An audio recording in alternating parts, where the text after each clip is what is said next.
Apología de Sócrates. Sócrates. No sé, atenienses, la sensación que habéis experimentado por las palabras de mis acusadores. Ciertamente, bajo su efecto, incluso yo mismo he estado a punto de no reconocerme. Tan persuasivamente hablan. Sin embargo, por así decirlo, no han dicho nada verdadero. De las muchas mentiras que han urdido, una me causó especial extrañeza, aquella en la que decían que tenéis que precaveros de ser engañados por mí porque, dicen ellos, soy hábil para hablar.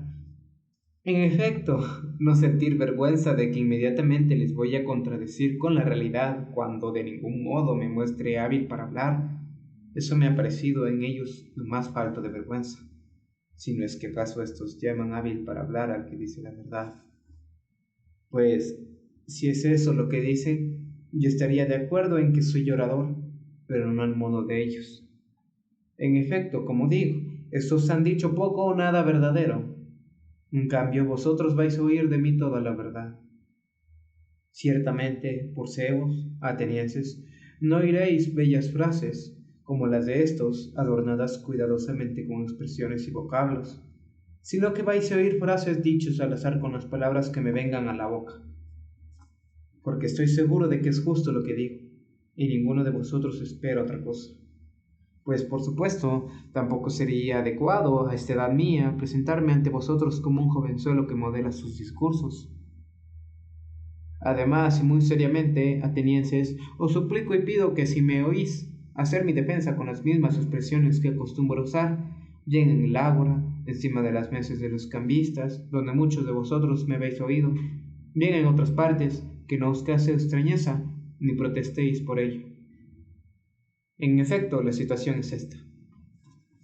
Ahora, por primera vez, comparezco ante un tribunal de mis 70 años. Simplemente soy ajeno al modo de expresarse aquí. Del mismo modo que si en realidad fuera extranjero me consentiríais, por supuesto, que hablara con el acento y manera en los que me hubiera educado.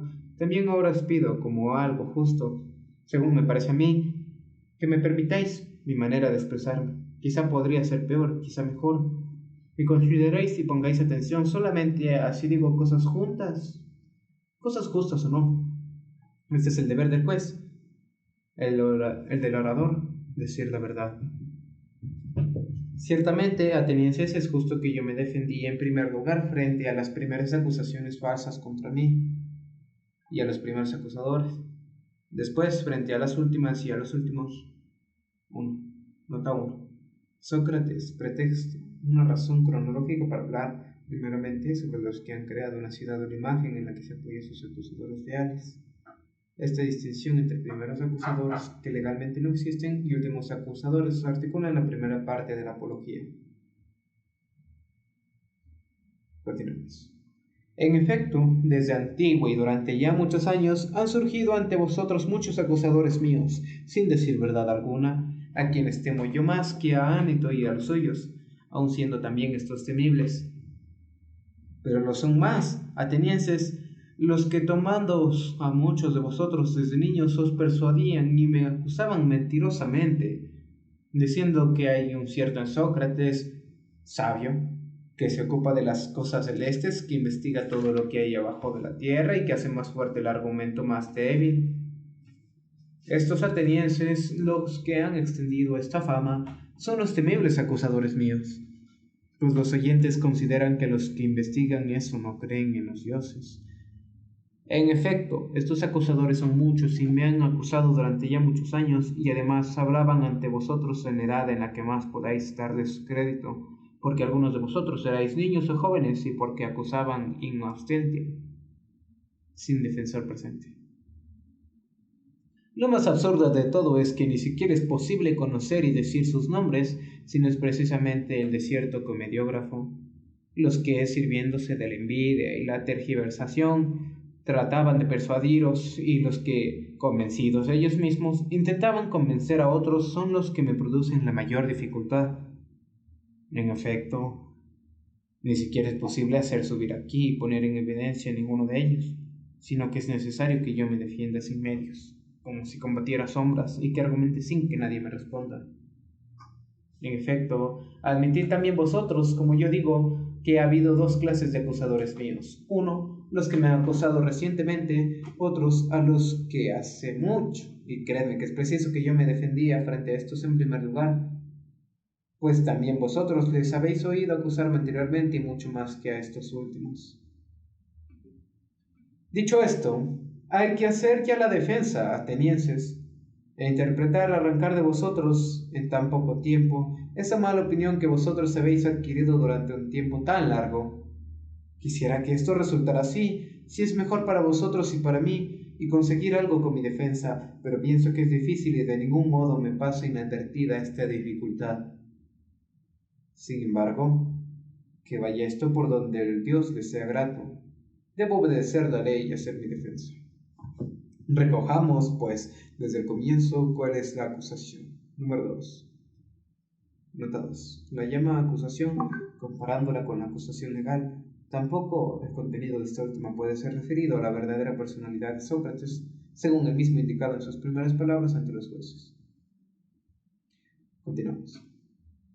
Recojamos pues desde el comienzo cuál es la acusación a partir de la que haya nacido esa opinión sobre mí, por la que Meleto, dándole crédito también, ha presentado esta acusación pública.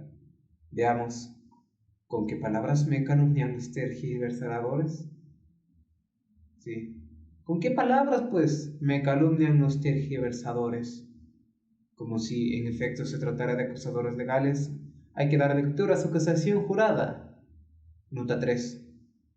Sócrates resume los conceptos vertidos sobre él durante muchos años y les da la forma de una acusación. Se trata de brudas ideas que calan bien entre los ignorantes, en las que se mezclan conceptos atribuibles a los filósofos de la naturaleza con los principios de los sofistas, en todo caso poco piadosos. Con estas ideas aparece Sócrates representando las nubes de Aristóteles. Continuamos. Sócrates comete delito y se mete en lo que no debe al investigar las cosas subterráneas y celestes, al hacer más fuerte el argumento más débil y al enseñar estas mismas cosas a otros. Es así, poco más o menos. En efecto, también en la comedia de Aristófanes veréis vosotros a cierto Sócrates que era llevado de un lado a otro, afirmando que volaba y diciendo otras muchas necedades sobre las que yo no entiendo ni mucho ni poco. Y no hablo con intención de menospreciar este tipo de conocimientos. Si alguien es sabio acerca de tales cosas, no sea que Meleto me entable proceso con esta acusación, sino que yo no tengo nada que ver con tales cosas, atenienses. Presento como testigos a la mayor parte de vosotros, y os pido que cuanto me habéis oído dialogar alguna vez os informéis unos a otros y os le deis a conocer. Muchos de vosotros estáis en esta situación, y en efecto, informaos unos con otros de si alguno de vosotros me oyó jamás dialogar poco o mucho acerca de estos temas. De aquí conoceréis que también son del mismo modo los demás cosas que acercan de mí la mayoría dice. Pero no hay nada de esto. ¿Y si habéis oído a alguien decir que yo intento educar a los hombres y que cobro dinero? Tampoco es verdad. Nota 4. Esta afirmación es también importante para distinguir a Sócrates de los sofistas. No profesa la enseñanza ni cobra por dejarse oír, lo que sí hacen aquellos. Continuamos.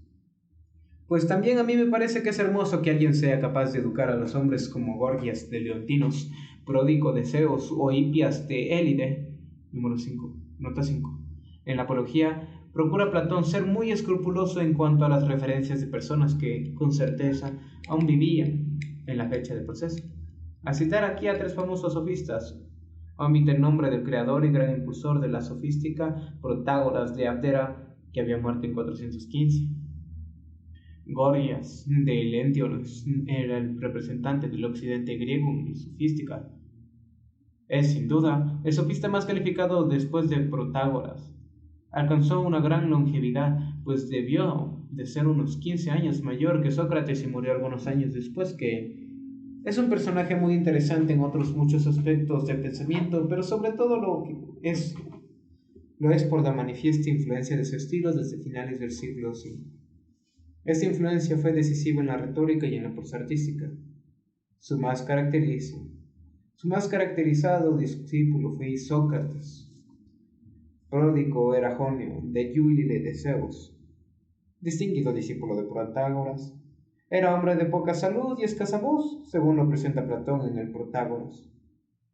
Practicó sobre todo las distinciones léxicas, especialmente la sinonimia. Poco más joven que Sócrates, vivía aún como los tres citados, a la muerte de este, y Pías de Élide es el más joven de los tres citados. Aunque no es comparable en méritos con Protágoras y Gorgias, es una personalidad muy interesante. Platón ha escrito dos diálogos en que Hipías es interlocutor de Sócrates. Es discutida la autenticidad de Hipías Mayor. Y continuamos.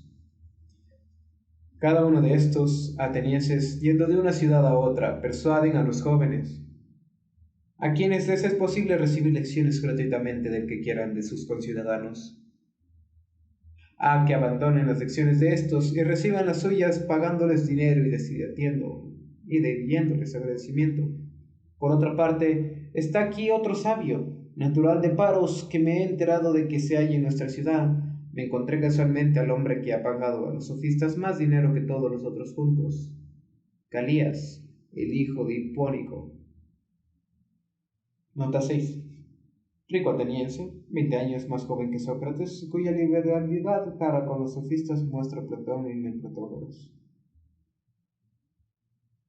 A este le pregunté, pues tiene 2 hijos. Calías, le dije, si tus 2 hijos fueran potros o becerros, tendríamos que tomar un cuidador de ellos y pagar.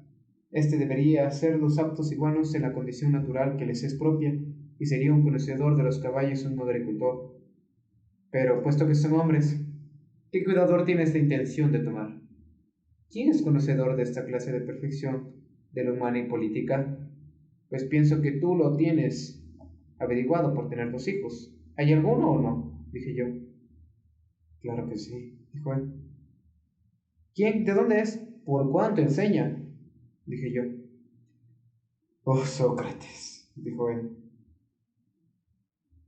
Eveno, de Paros, por 5 minas. Nota 7.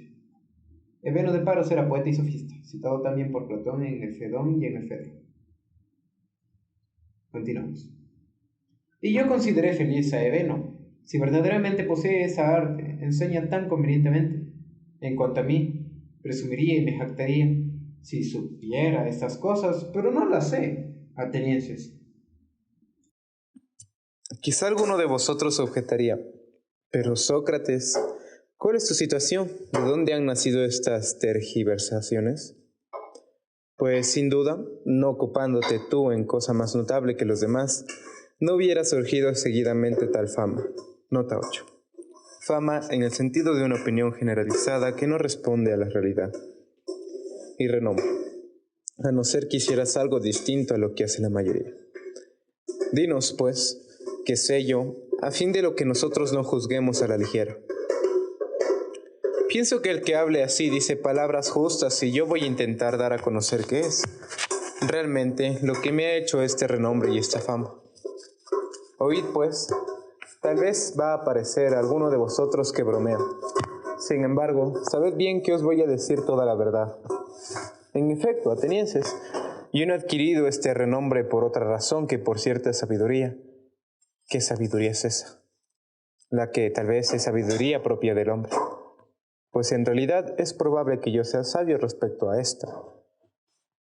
Estos, de los que hablaba hace un momento, quizás sean sabios respecto a una sabiduría mayor que la propia de un hombre, o no sé cómo calificarla. Hablo así porque yo no conozco esa sabiduría, y el que lo afirme miente y habla en favor de mi falsa reputación.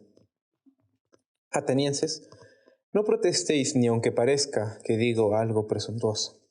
Las palabras que voy a decir no son mías, sino que voy a remitir al que las dijo, digno de crédito para vosotros. De mi sabiduría, si hay alguna, y cuál es, os voy a presentar como testigo al Dios que está en Delfos. En efecto, conocéis sin duda a Querefonte. Nota 9. Querefonte, cuya relación con Sócrates queda descrita, admiraba a este profundamente. Aristófanes en las nubes. Hace figurar el nombre de ambos al frente del pensatorio. Continuamos. Este era amigo mío desde la juventud y adepto al Partido Democrático. Fue al destierro y regresó con vosotros. Y ya sabéis cómo era Querefonte. Qué vehemente para lo que le emprendía. Pues bien, una vez fue a Delfos. Nota 10.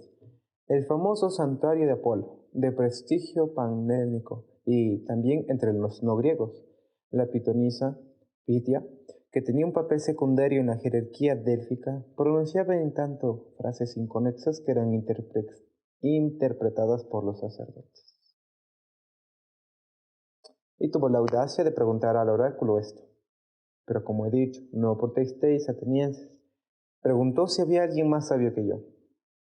La Pitia le respondió que nadie era más sabio. Acerca de esto os dará testimonio aquí este hermano suyo, puesto que él ha muerto. Pensad por qué digo estas cosas. Voy a mostraros de dónde ha salido esta falsa opinión sobre mí. Así pues, tras oír yo estas palabras, reflexionaba así. ¿Qué dice realmente el Dios y qué indica en enigma? Yo tengo conciencia de que no soy sabio, ni poco ni mucho. ¿Qué es lo que realmente dice al afirmar que yo soy muy sabio? Sin duda no miente, no lo es lícito. Y durante mucho tiempo estuve yo confuso sobre lo que en verdad quería decir. Más tarde, a regañadientes me incliné a una investigación del oráculo del modo siguiente. Me dirigí a uno de los que parecían ser sabios, en la idea que, si en alguna parte era posible, allí refutaría el vaticinio y demostraría el oráculo. Este es más sabio que yo y tú decías que lo era yo. Ahora bien, al examinar a este, pues no necesito citarlo con su nombre, era un político aquel con el que estuve indagando y dialogando, experimenté lo siguiente, atenienses. Me pareció que otras muchas personas creían que ese hombre era sabio y, especialmente, lo creía él mismo, pero no lo era. A continuación intentaba yo demostrarle que él creía ser sabio, pero que no lo era. A consecuencia de ello, me gané la enemistad de él y de muchos de los presentes. Al retirarme de allí razonaba a solas que yo era más sabio que aquel hombre. Es probable que ni uno ni otro sepamos nada que tenga valor, pero este hombre cree saber algo y no lo sabe. En cambio yo, así como en efecto, no sé, tampoco creo saber. Parece, pues, que al menos soy más sabio que en él, que en esta misma pequeñez, en que lo que no sé tampoco creo saberlo. A continuación me encaminé hacia otro de los que parecían ser más sabios que aquel y saqué la misma impresión, y también allí me gané la enemistad de él y de muchos de los presentes. Después de esto, iba ya uno tras otro, sintiéndome disgustado y temiendo que me ganaba enemistades. Pero, sin embargo, me parecía necesario dar la mayor importancia al Dios. Debía yo, en efecto, encaminarme, indagando qué quería decir el oráculo, hacia todos los que parecieran saber algo. Y, por el perro, atenienses, pues es preciso decir la verdad ante vosotros, que tuve la siguiente impresión. Me pareció que los de mayor reputación estaban casi carentes de lo más importante para el que investiga según el Dios. En cambio, otros que parecían inferiores estaban mejor dotados para el buen juicio. Sin duda, es necesario que os haga ver mi camino errante como condenado a ciertos trabajos. Nota 11. Pone su esfuerzo en comparación con los 12 trabajos de Heracles. Continuamos. A fin de que el oráculo fuera irrefutable para mí. En efecto, tras los políticos me encaminé hacia los poetas, los de tragedias, los de ditirambos y los demás, en la idea de que allí me encontraría manifiestamente más ignorante que aquellos. Así pues, tomando los poemas suyos que me parecían mejor realizados, les iba preguntando qué querían decir, para, al mismo tiempo, aprender yo también algo de ellos. Pues bien, me resisto por vergüenza a decirlos de verdad, atenienses. Sin embargo, hay que decirlo. Por así decir, casi todos los presentes podían hablar mejor que ellos sobre los poemas que ellos habían compuesto.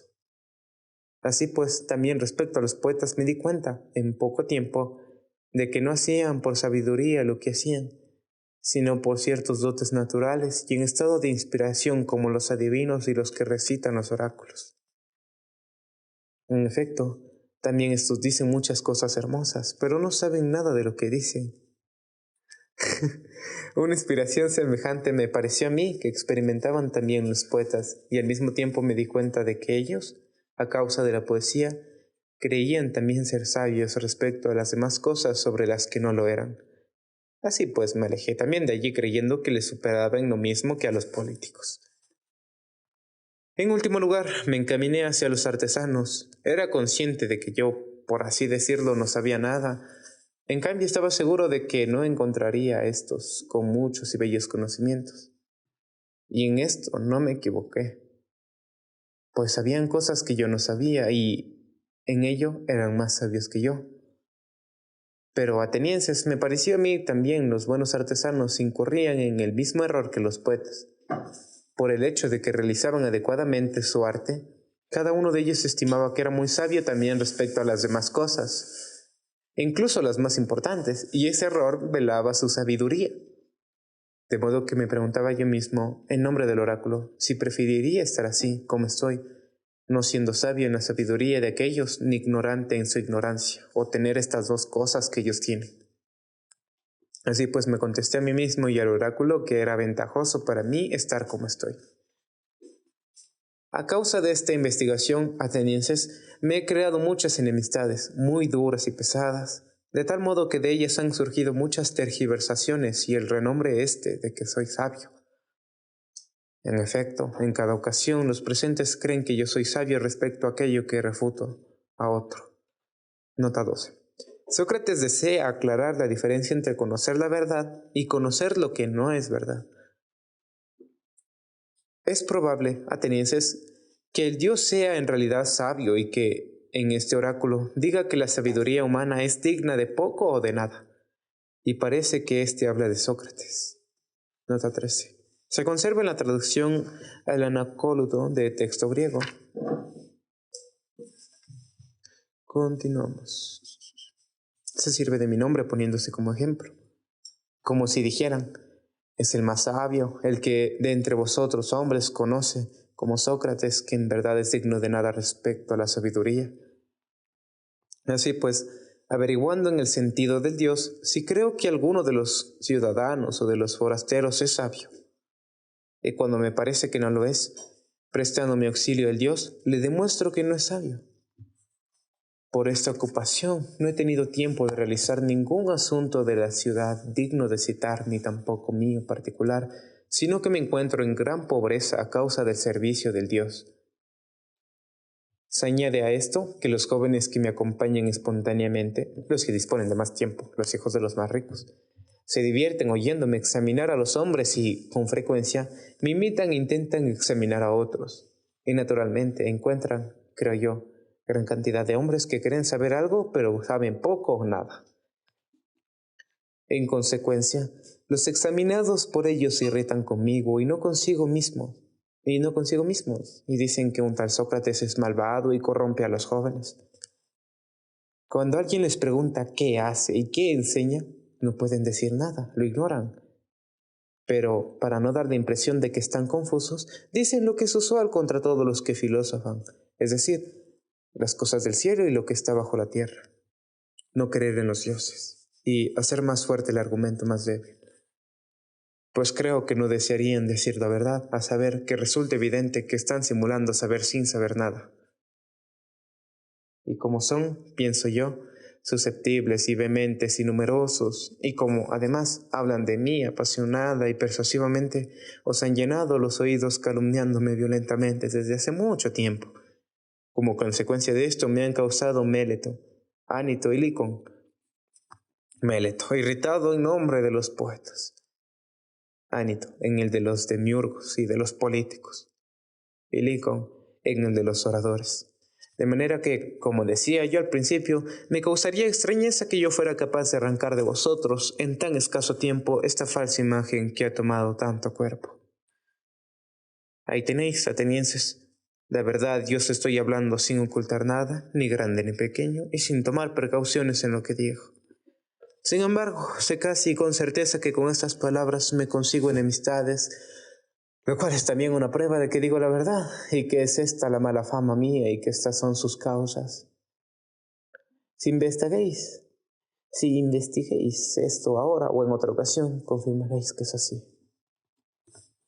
Acerca de las acusaciones que me hicieron los primeros acusadores, nota 14. Termina aquí Sócrates la parte dedicada a explicar las causas de la falsa opinión que la gente tiene de él. A todos los que lo han creado, bien dando origen a ella, bien difundiéndola intencionada o inintencionalmente. Los llama primeros acusadores, para distinguiros de los que realmente representaron la acusación, cuyo texto se cita a continuación. Sea este suficiente defensa ante vosotros. Contra Méleto, el honrado y el amante de la ciudad, según él dice, y contra los acusadores recientes voy a intentar defenderme a continuación. Tomemos, pues, a su vez, la acusación jurada de estos, dado que son otros acusadores. Es así. Sócrates delinque corrompiendo a los jóvenes y no creyendo en los dioses en los que la ciudad cree, sino en otras divinidades nuevas. Tal es la acusación. Examinémosla punto por punto. Dice, en efecto, que yo delinco corrompiendo a los jóvenes. Yo, por mi parte, afirmo que Meleto delinque porque bromea en asunto serio, sometiendo a juicio con ligereza a las personas y simulando esforzarse e inquietarse por cosas que jamás le han preocupado. Voy a intentar mostraros que esto no es así. Ven aquí. Nota 15. El acusado podía interrogar al acusador y presentar testigos. Durante la intervención de estos no contaba el tiempo asignado al acusado para su defensa. Ven aquí, Meleto, y dime, ¿no es cierto que consideras de la mayor importancia que los jóvenes sean lo mejor posible? Yo sí. Di entonces a estos, ¿quién los hace mejores? Pues es evidente que lo sabes, puesto que te preocupa. En efecto, has descubierto al que los corrompe. A mí, según dices, y me traes ante estos jueces y me acusas. Vamos, di y revela quién es el que los hace mejores. ¿Estás viendo, Meleto, que calles y no puedes decirlo? Sin embargo, ¿no te parece que este es vergonzoso y testimonio suficiente de lo que yo digo? De que este asunto no ha sido en nada objeto de tu preocupación. Pero dilo, amigo, ¿quién les hace mejores? Las leyes. Pero no te pregunto por eso, excelente, Meleto, sino que hombre, el cual ante todo debe conocer esto mismo, las leyes. Estos, Sócrates, los jueces. Nota 16. Los jueces lo eran por sorteo entre los ciudadanos. Lo mismo sucedía con los miembros del consejo. Los asistentes a la asamblea eran todos los ciudadanos en plenitud de sus derechos. ¿Qué dices, Meleto? ¿Estos son capaces de educar a los jóvenes y de hacerles mejores? Sí, especialmente. ¿Todos o unos sí y otros no? Todos. Hablas bien, por era, y presentas una gran abundancia en bienhechores. ¿Qué pues, los que no se escuchan, los hacen también mejores o no? También estos. ¿Y los miembros del consejo? También los miembros del consejo. Pero entonces, Meleto, ¿acaso los que asisten a la asamblea, los asambleístas corrompen a los jóvenes? ¿O también aquellos en su totalidad los hacen mejores? También aquellos. Luego, según parece, todos los atenienses los hacen buenos y honrados excepto yo, y solo yo los corrompo. ¿Es eso lo que decís? Muy firmemente digo eso. Me atribuye, sin duda, un gran desacierto. Contéstame. ¿Te parece a ti que es también así respecto a los caballos? ¿Son todos los hombres los que los hacen mejores y uno solo es el que los resabia? ¿O todo lo contrario, alguien solo o muy pocos, los cuidadores de caballos son capaces de hacerlos mejores y la mayoría, si tratan con los caballos y los utilizan, los echan a perder? ¿No es así, Meleto, con respecto a los caballos y a todos los otros animales? Sin ninguna duda, digáis que sí o digáis que no tú y Anito. Sería, en efecto, una gran suerte para los jóvenes si uno solo los corrompe y los demás les ayudan. Pues bien, Meleto, Has mostrado suficiente que jamás te has interesado por los jóvenes y has descubierto de modo claro tu despreocupación. Esto es, que no te has cuidado de nada de esto por lo que tú me traes aquí. Dinos aún, Meleto, por Zeus, si es mejor vivir entre ciudadanos honrados o malvados. Contesta, amigo. No te he preguntado nada difícil. ¿No es cierto que los malvados hacen daño a los que están siempre a su lado y que los buenos hacen bien? Sin duda. ¿Hay alguien que prefiera recibir daño de los que están con él o recibir ayuda? Contesta, amigo, pues la ley ordena responder. ¿Hay alguien que quiera recibir daño? No, sin duda. Pues, me traes aquí en la idea de que corrompo a los jóvenes y los hago peores voluntaria o involuntariamente. Voluntariamente, sin duda. ¿Qué sucede entonces, Meleto? Eres tú hasta tal punto más sabio que yo, siendo yo de esta edad y tú tan joven, que tú conoces que los malos hacen siempre algún mal a los más próximos a ellos y los buenos bien. En cambio yo, por lo visto, he llegado a tal grado de ignorancia que desconozco incluso que si llego a ser malvado a alguien de los que están a mi lado corro peligro de recibir daño de él y este mal tan grande lo hago voluntariamente, según tú dices. Esto no te lo creo, Meleto, y pienso que ningún otro hombre. En efecto, o no los corrompo, o si los corrompo, lo hago involuntariamente, de manera que tú en uno u otro caso mientes, y si los corrompo involuntariamente por esta clase de faltas, la ley no ordena hacer comparecer a uno aquí, sino tomarle privadamente y enseñarle a reprenderle. Pues es evidente que, si aprendo, cesaré de hacer lo que hago involuntariamente.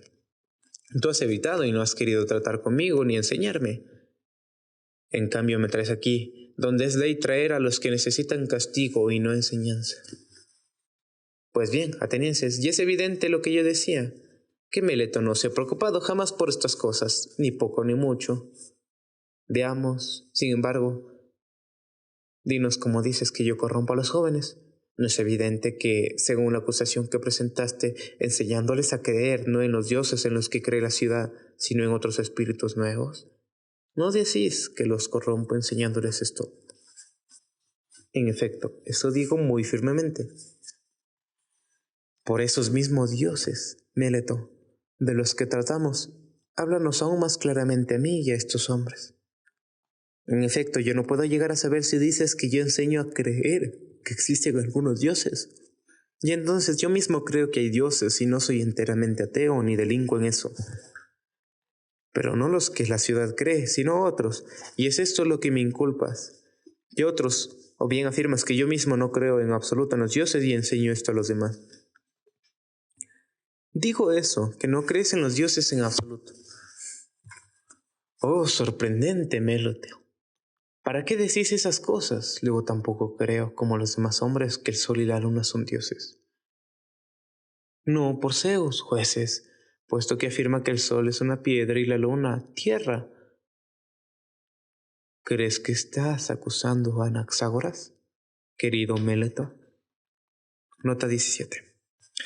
La fama de Anaxágoras debía de ser grande, puesto que por estas fechas hacía ya 29 años que había muerto en Lampsaco.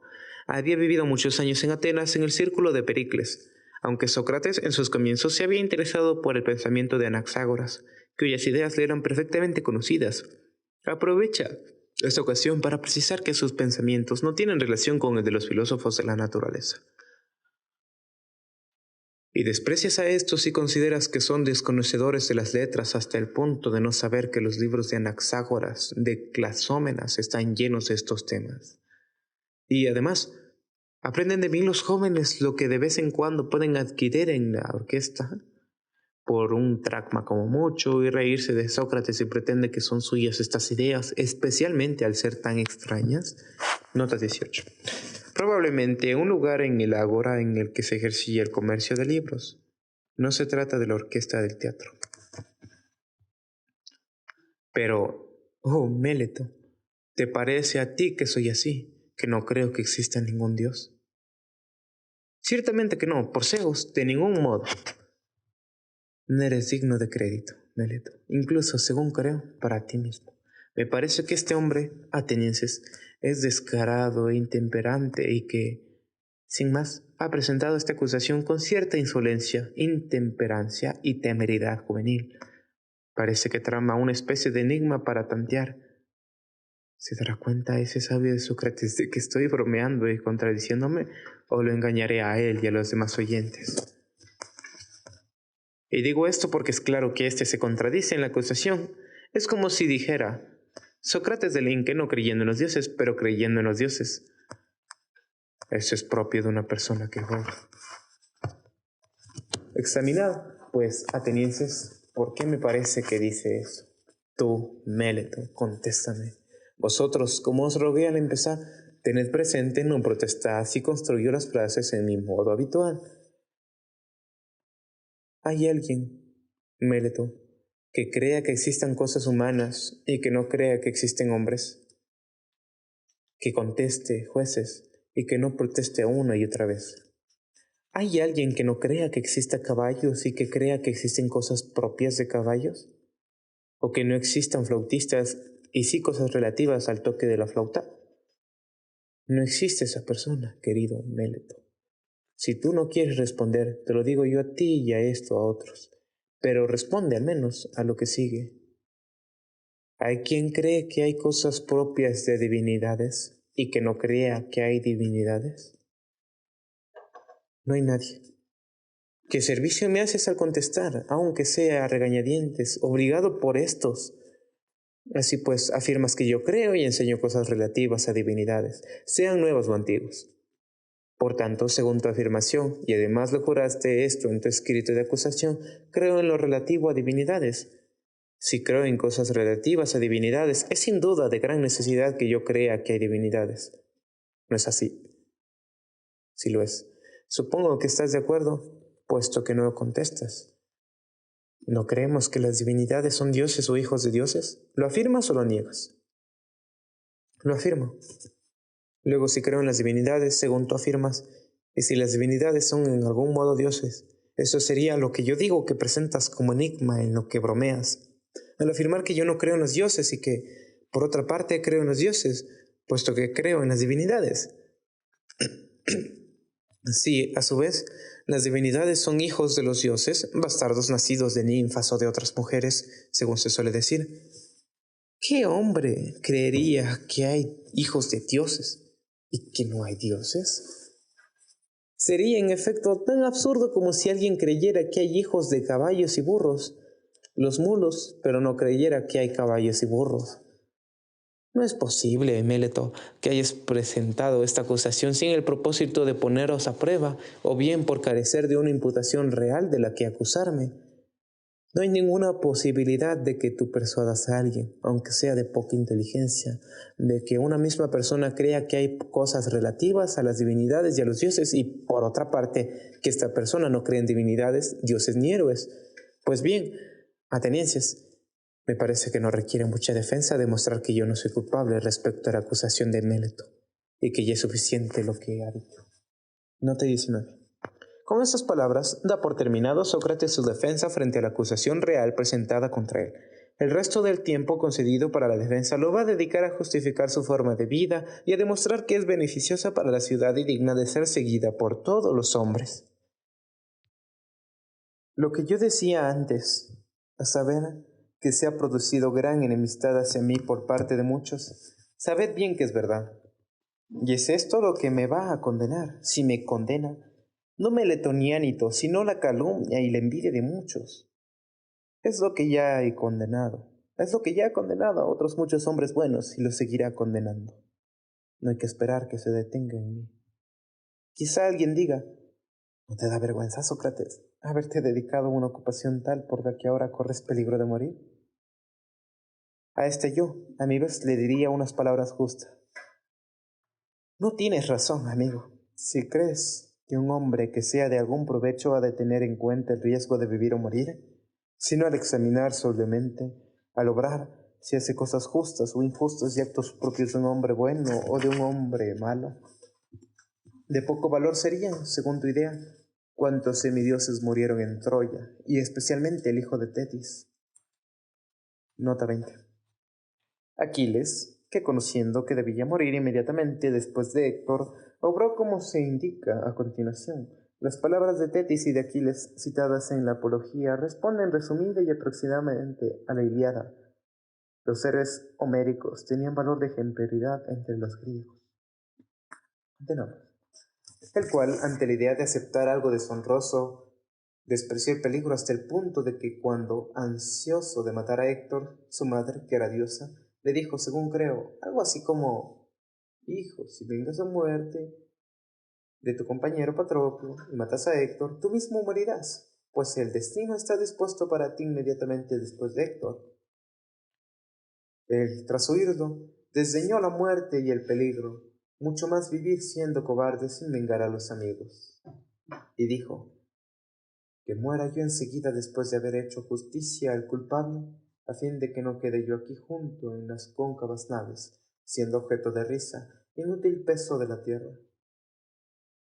¿Crees que pensó en la muerte y en el peligro? Pues la verdad es lo que voy a decir, atenienses. En el puesto en el que uno se coloca porque considera que es el mejor, o en el que es colocado por un superior, allí debe, según creo, permanecer y arriesgarse sin tener en cuenta ni la muerte ni cosa alguna, más que la deshonra. En efecto, atenienses, obraría yo indignamente si, al asignarme un puesto de jefe que vosotros elegisteis para mandaros a Potidea, nota 21, Potidea, Anfípolis y Delión, son batallas en las que luchó Sócrates como Óprita y que tuvieron lugar respectivamente en 429, 422 y 424, aunque para su presencia en Potidea y Delio hay otros testimonios.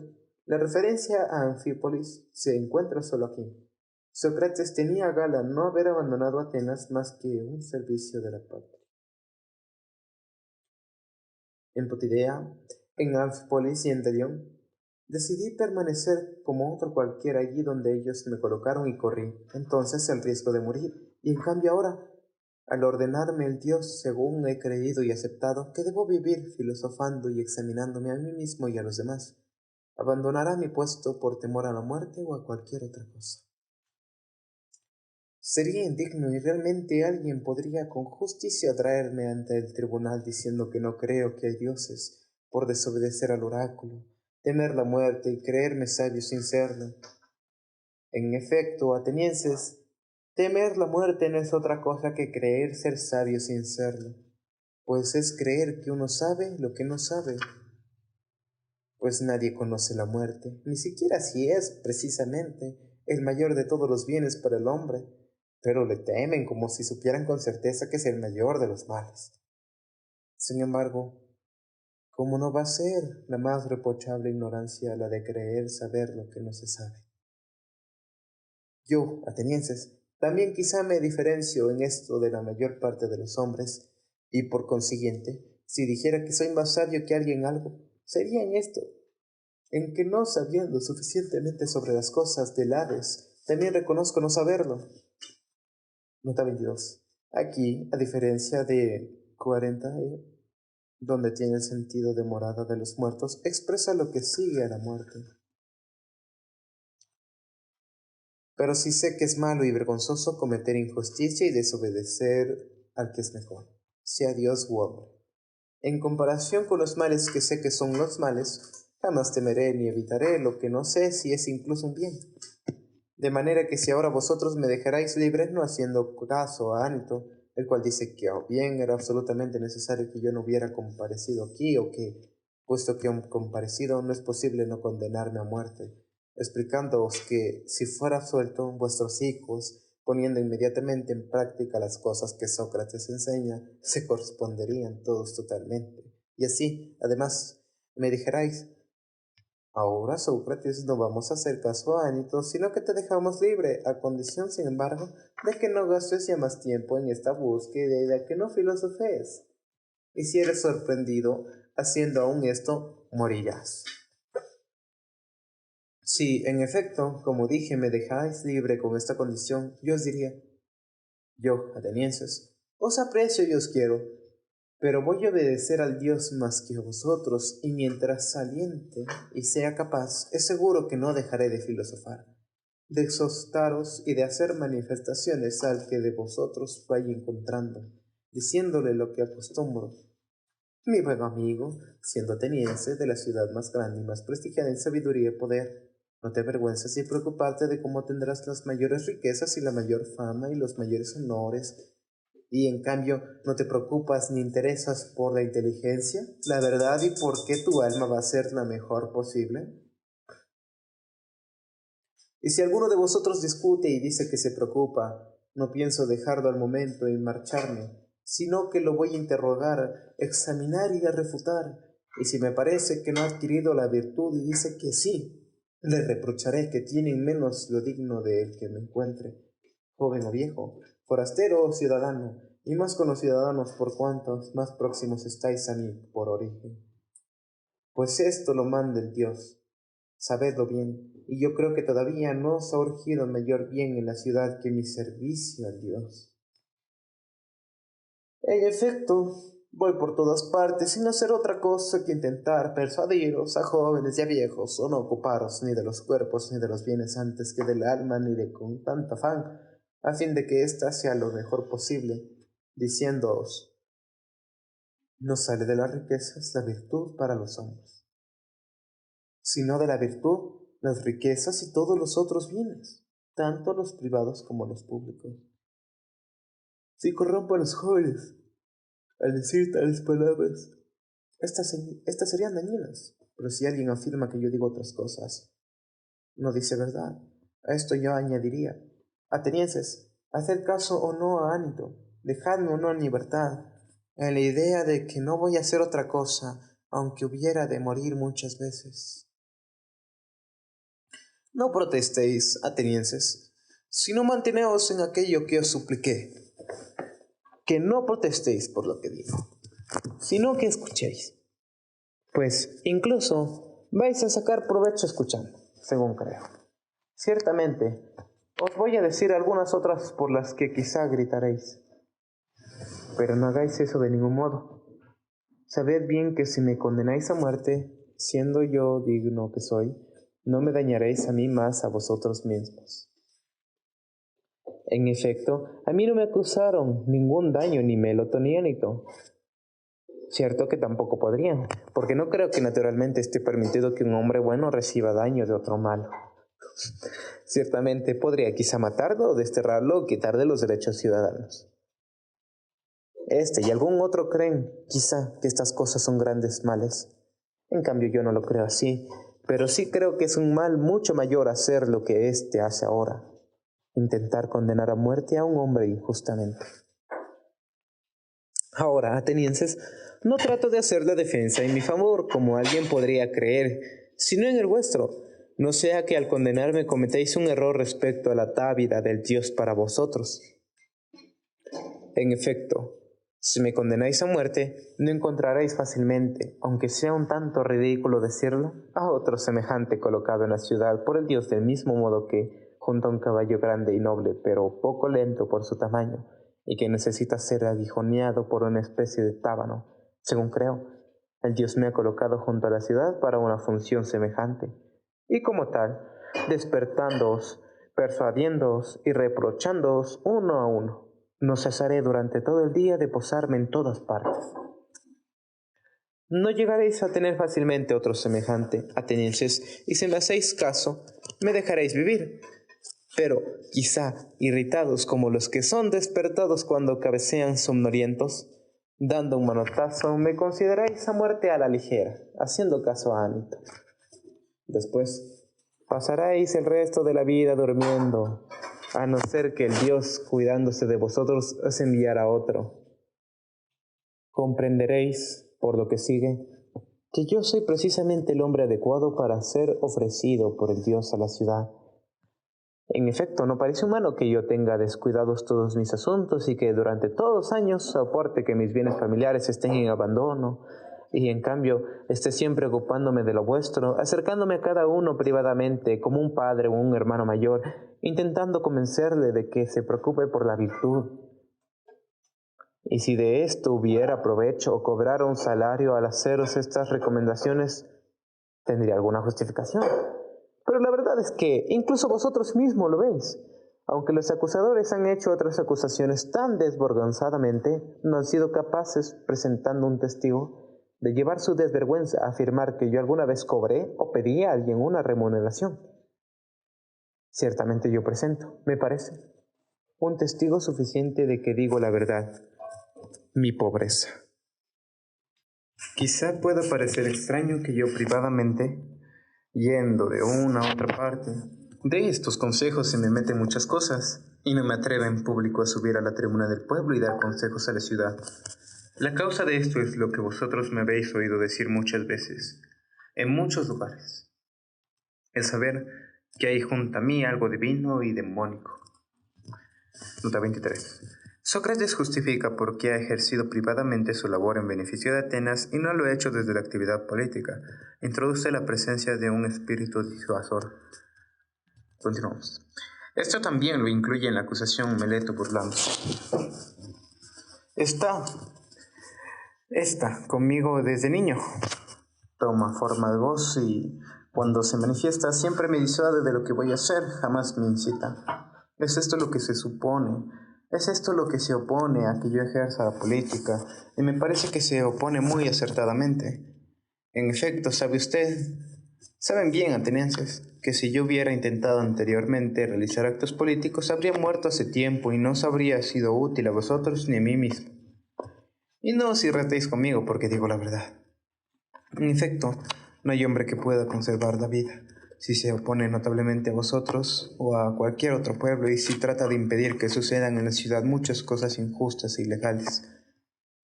Por el contrario, es necesario que el que en realidad lucha por la justicia, si pretende vivir un poco de tiempo, actúe privada y no públicamente.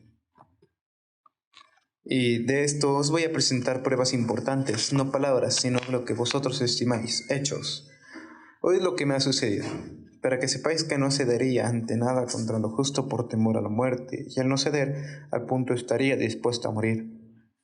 Os voy a decir cosas vulgares y leguleyas, pero verdaderas. En efecto, atenienses, yo no ejercí ninguna otra magistratura de la ciudad, pero fui miembro del consejo. Nota 24. El consejo, llamado Consejo de los 500, estaba constituido por 50 miembros de cada una de las 10 tribus. Se dividía del año en 10 periodos, en cada uno de los cuales ejercía el gobierno y presidía el consejo de cada una de las tribus. Tribu empíritana. Los 50 miembros de la tribu en funciones se llamaban prítanes. En esa época los cargos que ejercían los prítanes, algunos por un solo día, se asignaban por sorteo. También se había efectuado sorteo para nombrar a los 50 representantes de cada tribu. Continuamos. Casualmente ejercía la pritanía nuestra tribu. La Antioquea, cuando vosotros decidisteis injustamente, como después todos reconocisteis, juzgar en un solo juicio a los 10 generales que no habían recogido a los náufragos del combate naval. Nota 25. La batalla naval de las Islas Sarginusas en el año 406 terminó con la victoria de los generales atenienses sobre los espartanos. Una tormenta impidió recoger a los náufragos propios. A estas circunstancias se unieron intrigas políticas que determinaron la instrucción de un proceso y la condena a muerte de los generales victoriosos. Era ilegal juzgarlos en un solo juicio. Sócrates, con evidente peligro, fue el único de los prítanes que se opuso. Continuamos. En aquella ocasión yo solo entre los prítanes me enfrenté a vosotros para que no se hiciera nada contra las leyes y voté en contra. Y estaban dispuestos los oradores a enjuiciarme y detenerme. Y animándolos vuestro a ello y dando gritos, creí que debía afrontar el riesgo con la ley y la justicia antes de, por temor a la cárcel o la muerte, unirme a vosotros que estáis diciendo cosas injustas. Y esto, cuando la ciudad tenía régimen democrático. Pero cuando vino la oligarquía, los 30 me hicieron llamar el Tolo, junto con otros 4, y me ordenaron traer de Salamina a León el Salaminio para darle muerte. Pues ellos ordenaban muchas cosas de este tipo también a otras personas, porque querían cargar de la culpa el mayor número posible. Nota 26. Los 30 es el nombre es el nombre dado al duro gobierno de 30 oligarcas atenienses impuesto por Esparta poco después de la rendición de Atenas en 404. Se reunían en el Tolo. Sin embargo, yo mostré también en esta ocasión, no con palabras, sino con hechos que a mí la muerte, si no resulta un poco rudo decirlo, me importa un bledo, pero que en cambio me preocupa bastante no realizar nada injusto o impío. En efecto, aquel gobierno, aun siendo tan violento, no me atemorizó como para llevar a cabo un acto injusto, sino que después de salir del tolo, los otros 4 fueron a Salamina y trajeron a León, y yo salí y me fui a casa. Y quizá habría perdido la vida por esto si el régimen no hubiera sido derribado rápidamente. De esto tendréis muchos testigos. ¿Acaso creéis que yo habría llegado a vivir tantos años si me hubiera ocupado de los asuntos públicos? Y al ocuparme de ellos como corresponde a un hombre honrado, hubiera prestado ayuda a las cosas justas y considerado esto lo más importante como es debido. Estoy muy lejos de ser así, ni tampoco ningún otro hombre. En cuanto a mí, a lo largo de toda mi vida, si alguna vez he realizado alguna acción pública, me he mostrado de esta condición, y también privadamente, sin transigir en nada con nadie contra la injusticia, contra la justicia, ni tampoco con ninguno de los que, creando falsa imagen de mí, dicen que son discípulos míos. Yo no he sido jamás maestro de nadie. Si cuando yo estaba hablando y me ocupaba de mis cosas, alguien, joven o viejo, desea escucharme, jamás se lo impedía a nadie. Tampoco dialogo cuando recibo dinero y dejo de dialogar si no lo recibo. Antes bien me ofrezco para que me pregunten tanto el rico como el pobre, y lo mismo si alguien prefiere responder y escuchar mis preguntas.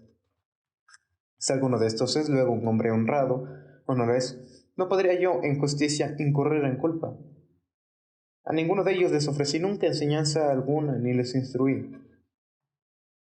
Ni si alguien afirma que en alguna ocasión aprendió u oyó de mí en privado algo que no oyeran también todos los demás, sabe bien que no dice la verdad. Porque, ¿realmente gustan algunos de pasar largo tiempo a mi lado? ¿Lo habéis oído ya, atenienses? Os he dicho toda la verdad. Porque les gusta oírme examinar a los que creen ser sabios y no lo son. En verdad es agradable. Como digo, realizar este trabajo me ha sido encomendado por el Dios por medio de oráculos, de sueños y de todos los demás medios con los que alguna vez alguien, de condición divina, ordenó a un hombre hacer algo. Esto, atenienses, es verdad y fácil de comprobar. Ciertamente, si yo corrompo a unos jóvenes ahora y a otros los he corrompido ya, algunos de ellos, creo yo, al hacerse mayores se darían cuenta de que cuando eran jóvenes yo les aconsejé en alguna ocasión algo malo.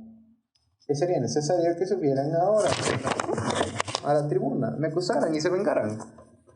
Si ellos no quieren, alguno de sus familiares, padres, hermanos u otros parientes, si sus familiares recibieron de mí algún daño, tendrían que recordarlo ahora y vengarse. Por todas partes están presentes aquí muchas de ellos, en los que estoy viendo. En primer lugar está Critón, nota 27. Las personas citadas eran amigos fieles de Sócrates. Critón está configurado en el diálogo que lleva su nombre.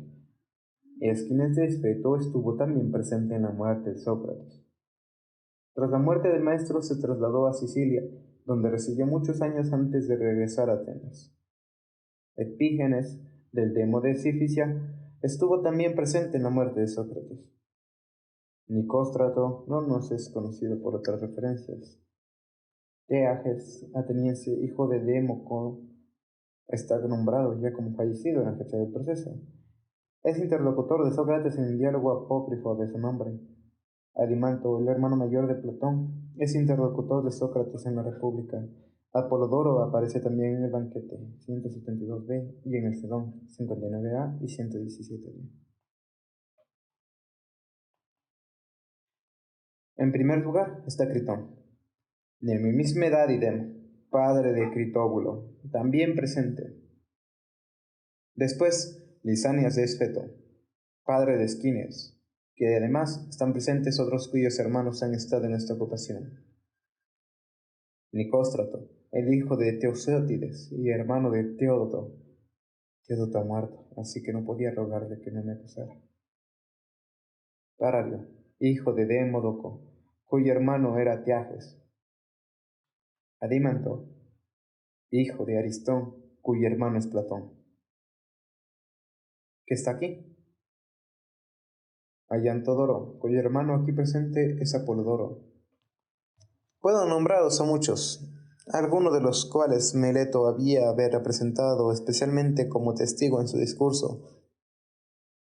Si se olvidó entonces, que lo presente ahora, yo se lo permito, y que diga si dispone de alguno de estos. Pero vais a encontrar todo lo contrario, atenienses. Todos están dispuestos a ayudarme a mí, al que corrompe, al que hace mal a sus familiares, como dice Meleto y Anito. Los propios corrompidos tendrán quizá motivo para ayudarme, pero los no corrompidos, hombres ya mayores, los parientes de estos no tienen otra razón para ayudarme que la recta y a la justa, a saber que tienen coincidencia de que Meleto miente y de que yo diga la verdad. Sea, pues, atenienses, poco más o menos son estas y quizá otras semejantes las cosas que podría alegar en mi defensa. Nota 28. Las últimas palabras de Sócrates antes de votar los jueces tienen una creciente tensión dramática, así como Anito había dicho que no sabía haber procesado a Sócrates, o que una vez procesado era necesario condenarlo a muerte. Así también Sócrates sabía que tenía que renunciar a toda su labor pasada, adoptando una actitud suplicante o mantenerse firme, con el casi seguro riesgo de ser condenado a muerte. Continuamos. Quizá alguno de vosotros irrite, acordándose de sí mismo, si él, sometido a un juicio de menos importancia que éste, rogó y suplicó a los jueces con muchas lágrimas, trayendo a sus hijos para producir la mayor compasión posible, y también a muchos de sus familiares y amigos. Y en cambio yo no hago nada de eso, aunque corre el máximo peligro, según parece. Nota 29. Se trata de prácticas que eran frecuentes en juicios en los que su sentencia podía ser la pena capital. Tal vez alguno, al pensar esto, se comporte más duramente conmigo y, irritado por estas mismas palabras, dé su voto conmigo. Pues bien, si alguno de vosotros es así, ciertamente yo no lo creo, pero sí, no obstante, es así. Me parece que le diría las palabras adecuadas al decirle: también yo, amigo, tengo parientes. Y en efecto, me sucede lo mismo que dice Mel. Tampoco yo he nacido de una encina ni de una roca, sino de hombres. De manera que también yo tengo parientes, y por cierto, atenienses. 3 hijos, uno ya adolescente y 2 niños. Sin embargo, no voy a hacer subir aquí a ninguno de ellos y suplicados que me salváis, porque no voy a hacer nada de esto, ni por arrogancia, atenienses, ni por desprecio a vosotros. Si yo estoy confiado con respecto a la muerte o no lo estoy, esa es otra cuestión. Pero en lo que toca a la reputación, la mía, la vuestra y la de toda la ciudad, no me parece bien tanto por mi edad como por el nombre de que tengo, sea verdadero o falso, que yo haga nada de esto. Pero es mi opinión general de que Sócrates se distingue de la mayoría de los hombres. Si aquellos de vosotros que parecen distinguirse por su sabiduría, valor u otra virtud cualquiera se comportaran de ese modo, sería vergonzoso. A algunos que parecen tener algún valor los he visto muchas veces comportándose así cuando son juzgados, haciendo cosas increíbles porque creían que iban a soportar algo terrible si eran condenados a muerte, como si ya fueran a ser inmortales y vosotros no los condenaráis.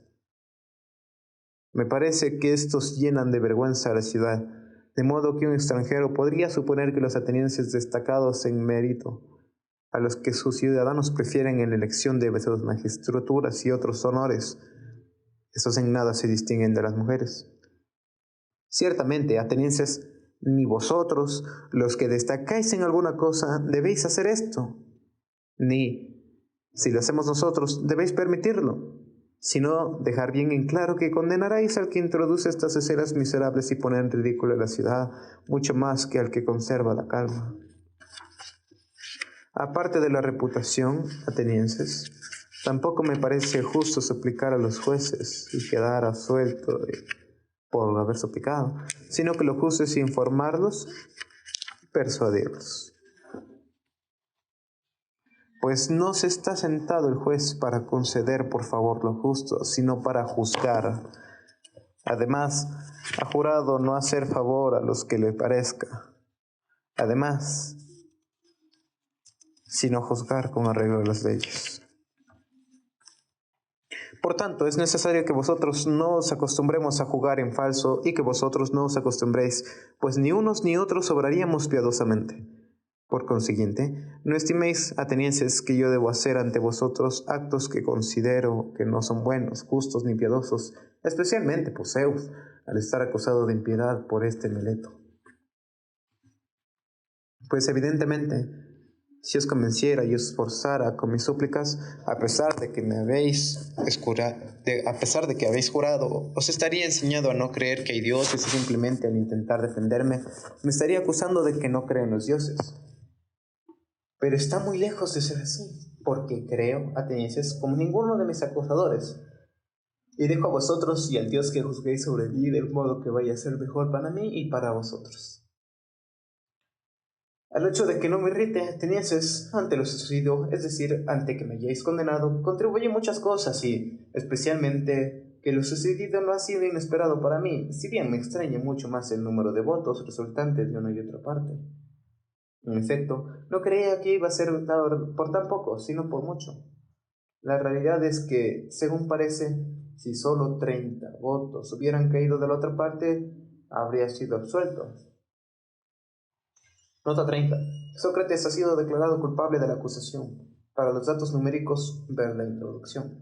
Si el acusador no conseguía la quinta parte de los votos de los jueces, debía pagar 1000 dracmas. En todo caso, según me parece, incluso ahora he sido absuelto respecto a Meleto.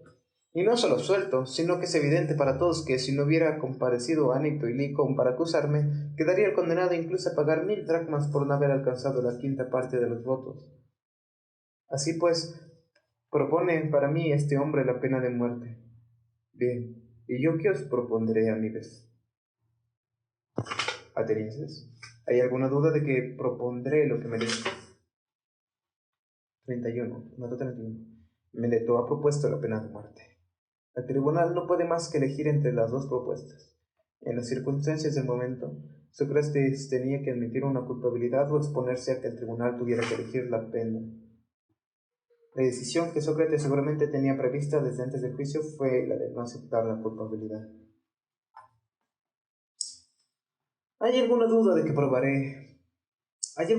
propondré lo que merezco? ¿Qué es eso entonces? ¿Que merezco sufrir o pagar porque en mi vida no he tenido sosiego y he abandonado las cosas de las que la mayoría se preocupa?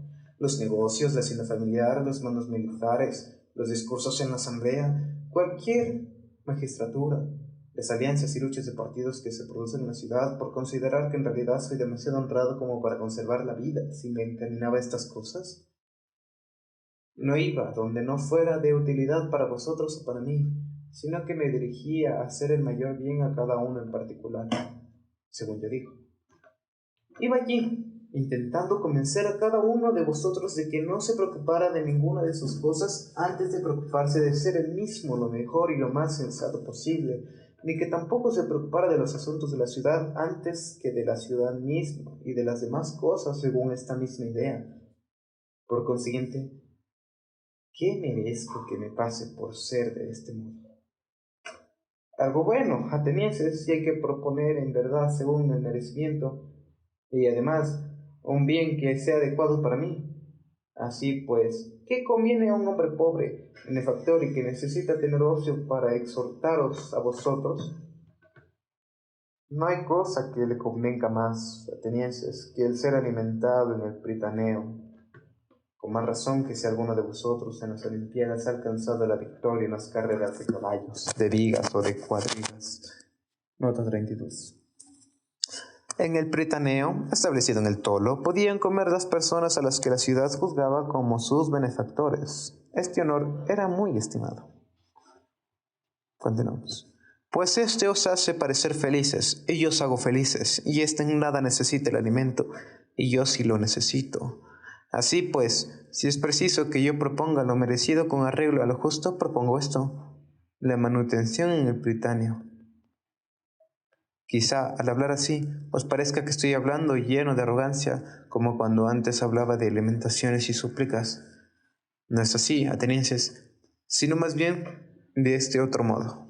Yo estoy persuadido de que no hago daño a ningún hombre voluntariamente, pero no consigo convenceros a vosotros de ello, porque hemos dialogado durante poco tiempo, puesto que si tuvieras una ley, como la tienen otros hombres, que ordenara no decidir sobre una pena de muerte en un solo día, sino en muchos, os convenceréis. Pero Ahora, en poco tiempo, no es fácil librarse de grandes calumnias.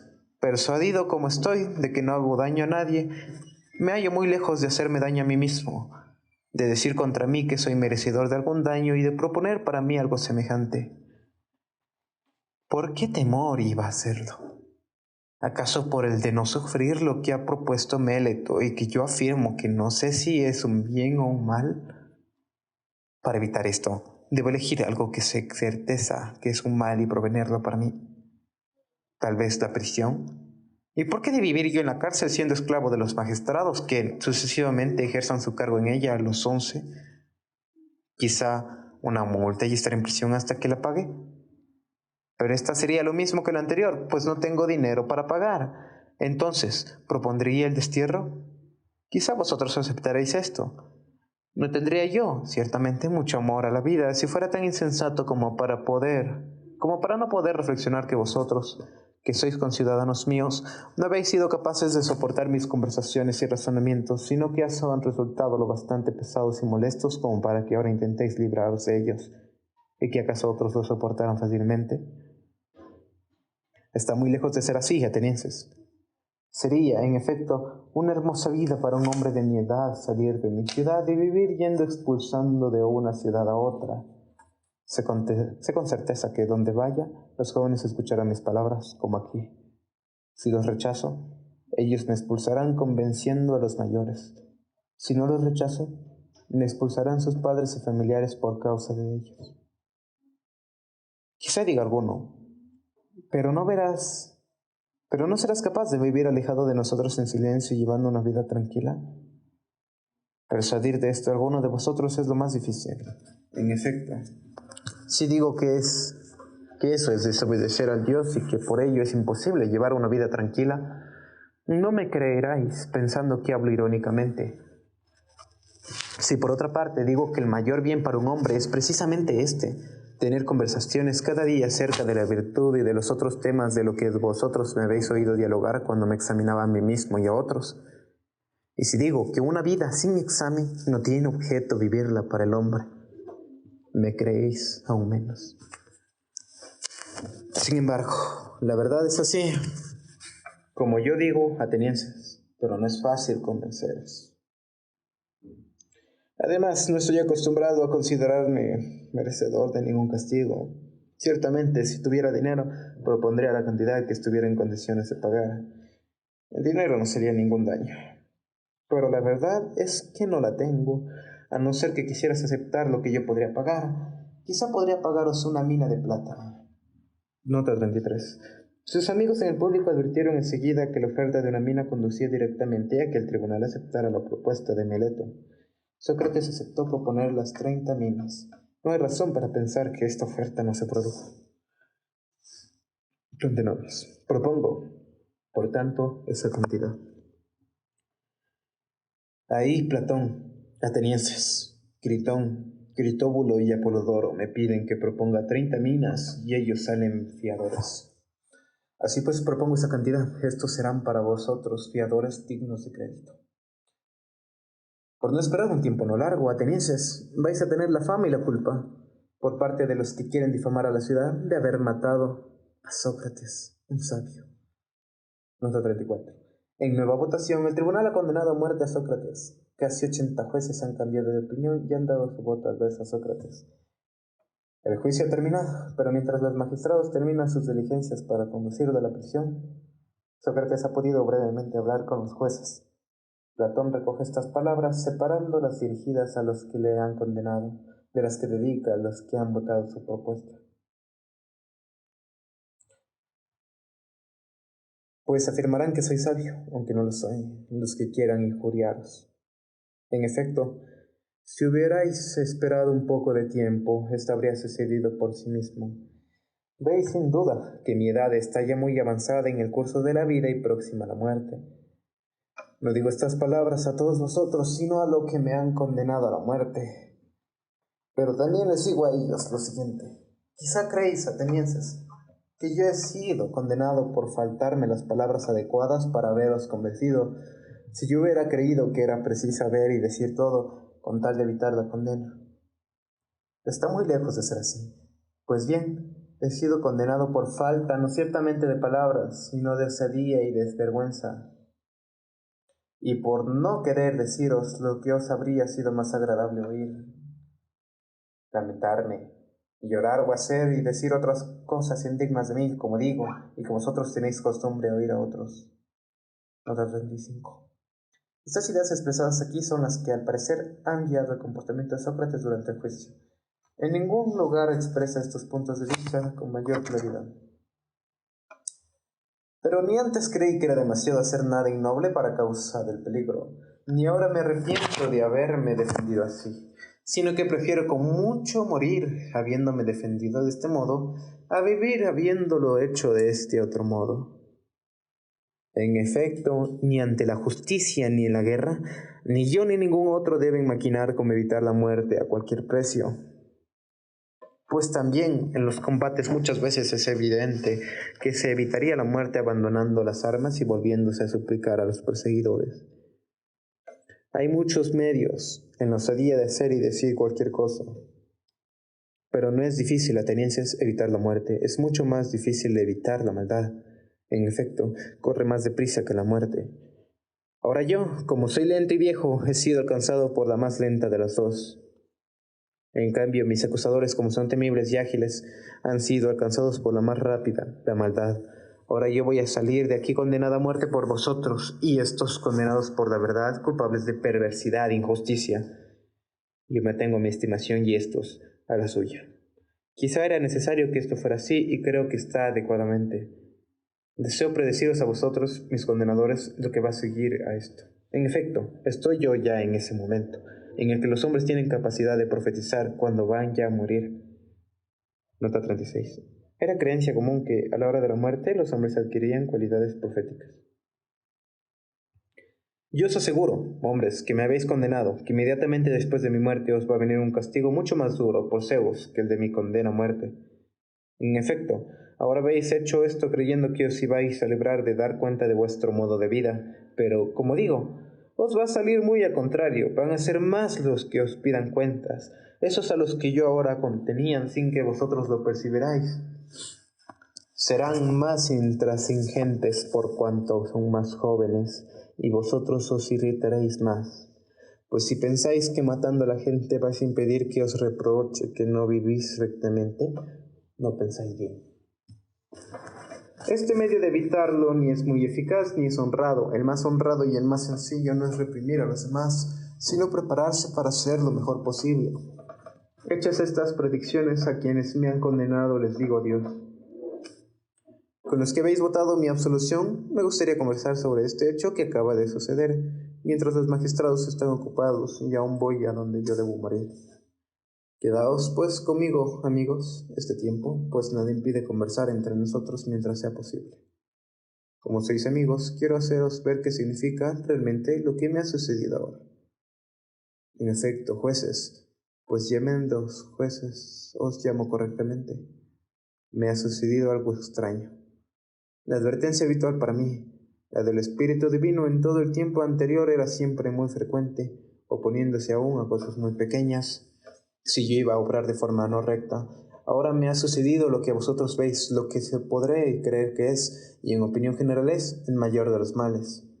Pues bien, la señal de Dios no se me ha puesto ni al salir de casa por la mañana, ni cuando subí aquí al tribunal, ni en ningún momento durante la defensa cuando iba a decir algo. Sin embargo, en otras ocasiones me retenía con frecuencia mientras hablaba. En cambio ahora en este asunto no me he puesto en ningún momento ante ningún acto o palabra. ¿Cuál pienso que es la causa? Voy a decíroslo.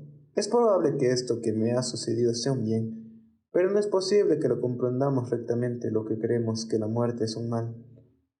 Ha habido para mí una gran prueba de ello. En efecto, es imposible que la señal habitual me hubiera propuesto, a no ser que me fuera a ocurrir algo malo. Reflexionemos también que hay una gran esperanza de esto, que esto sea un bien. La muerte es una de estas dos cosas. O bien el que está muerto no es nada ni tiene sensación de nada, o bien, según se dice, la muerte es precisamente una transformación, o un cambio de morada para el alma de este lugar de aquí a otro lugar. Si es una ausencia de sensación y un sueño, como cuando se duerme sin soñar, la muerte sería una ganancia maravillosa.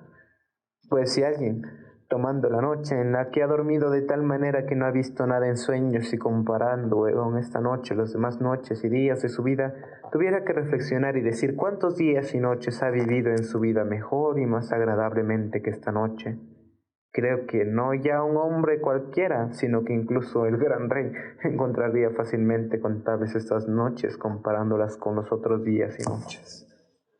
Nota 37. El gran rey es la manera corriente de llamar al rey de los persas, cuya riqueza y lujo eran proverbiales.